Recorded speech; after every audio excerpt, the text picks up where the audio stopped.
Guys, welcome back to another video. My name's Corey J and I'm going to be your host today. So today's video is all about taking pictures of art with a smartphone. Now, if I'm going to be taking pictures of my art to make prints, I typically scan my work. But to get really nice photos of my work, I can just use my smartphone, especially if I want to post them to social media or share them with friends. So today I'm going to show you how I do that. All right, so there's 5 steps that I'm going to talk about today, and the first step is to figure out your lighting. So for lighting, you want to use indirect sunlight. So today I've chosen this beautiful room here. It's very sunny, however, it's not direct sunlight. So you want to make sure that you have indirect, and that's very important because the indirect sunlight is going to be a lot softer. So it's not going to create any harsh lines or harsh rays on your work. It's just going to provide a nice soft light, and that's really what we want. Now, the best light that you can use to shoot your work is sunlight. So you can definitely get artificial lights, and sometimes I use those as well. But sunlight is the best. It's the purest light, and it's going to give you the best color payoff on your phone from your actual artwork. So sunny room, you want it to be soft, indirect sunlight, and that's going to be your best bet. Okay, so step number 2 is setup. So once you have your room selected and you have some nice, natural, soft lighting, you can bring your work in the room and set it up. So I like to prop my work up on a chair. You want to set your work up so it's perpendicular to the floor. So if this is the floor, your work is set up at a right angle. That way that when you come at the work with your camera, you can line it up properly so that you can get a nice image from your camera and that the light is going to hit the piece evenly. One other thing that I often do is I often set my work up so it's facing the light, and then I tilt it slightly so that it's at a 45-degree angle. This is so when I come in with my camera to take a picture, I'm not blocking the natural light. Because if I was right in front of the light, I'd be casting a shadow onto the work, and we want the light to be nice and even. So just go ahead and turn it just slightly so that you can be right in front of it and take a picture, and you won't be blocking the natural light. And then the last thing for setup is just to make sure that the light is falling evenly on your piece. So you want to make sure that it's not darker at the top and lighter at the bottom, or vice versa, or that the sides, one side's not more light than the other. You want the light to hit the piece evenly. So just keep a lookout to make sure that the light is hitting it evenly all throughout. Okay, so the next step is to open up your camera application and take the picture.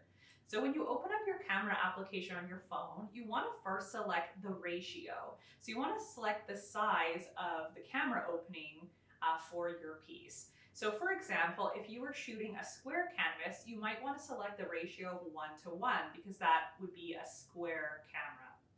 But if your piece is a rectangle, you might want to go with a 3:4 ratio or a 4:5 ratio. So whichever your camera has, you want to select the right ratio for your piece. Now the next thing you want to do is also turn off the flash. So because you have your natural lighting, you can adjust it slightly to be more intense or less intense when you go to edit the photo after. So you just want to leave that flash off because it's going to create weird shadows and weird lighting. So just make sure to turn your flash off. And then the last thing you want to do before taking the photo is to make sure that you line up your camera with the image. So you want to make sure that you have just a little bit of background all the way around the image before you take the shot, and that it's equal. So for example, the space on both the sides is equal and the space on the top and the bottom is equal. If it's not equal, then your image might be a little stretched or skewed. So you want to make sure that you move your camera so that you find that kind of equal space around the image all the way around before you take the shot. And then you just take the picture. Now you want to take a couple pictures because you'll be able to choose which one is the best, and that one you can go ahead and edit. Okay, so step number 4 is cropping, and step number 5 is editing. So I'm going to go ahead and do that on my phone while I talk to you here, and I'll pop it up right beside me here so you can see what I'm doing. Okay, so the first thing I'm going to do is go into my camera application, and then I'm going to choose which photo I want to use. So I think I will go with this one.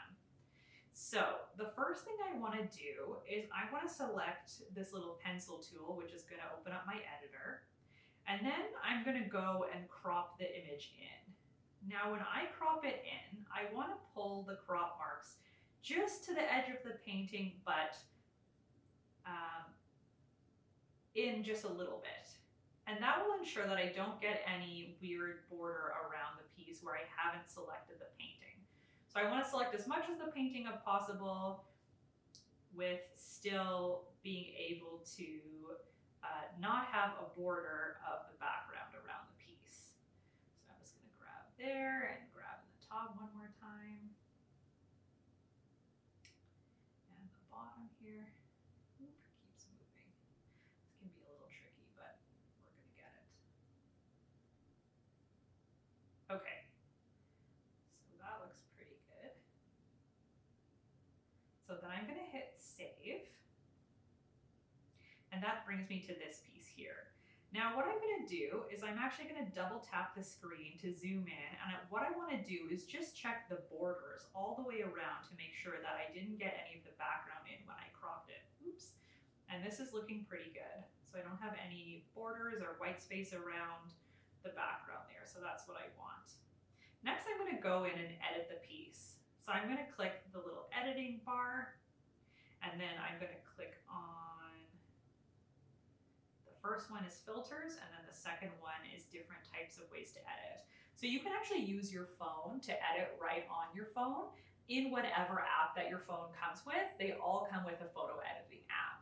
Or you can do this in an app like Instagram. They have the same type of functions to edit there as well. So I'm going to do it right on the phone. I'm going to go through each one. So the first one is brightness. So I'm not going to change the brightness of the screen to start, because it's already quite bright, and same with exposure. The third one in here is contrast. So I always bump up the contrast when editing an art photo, pretty much 100% of the time. So I'm going to go ahead and bump up the contrast a little bit. And if I put my thumb in the middle of the screen, I can see the original, and then I can see the edit that I just did. So that's looking really nice to me. And then the next one is highlights. The highlights I think are okay, so I'm going to leave that one. And same with the shadows. The next one's saturation, so I might bump this up just a little bit, and we can see how it was before, and then with the saturation and contrast. So saturation just helps deepen the colors a little bit, which often helps when you're photographing art. You want to get that nice, strong color payoff. So I often bump up the saturation just slightly. Tint I'm going to leave, and last is temperature. So temperature has to do with the warm and the cool aspect of your piece. So for example, if you found your piece a little bit too yellowy, then it would be too warm and you'd want to go a little bit into the cool area. So take the temperature down a little bit. And contrary, if you find it a little bit blue, you might want to add a little bit of warmth to it and make it a little bit more yellow. So then you'd want to up the warmth aspect. I think this is actually looking really good, so I'm not going to touch the temperature. So the only two items that I changed on the photo were the contrast as well as the saturation.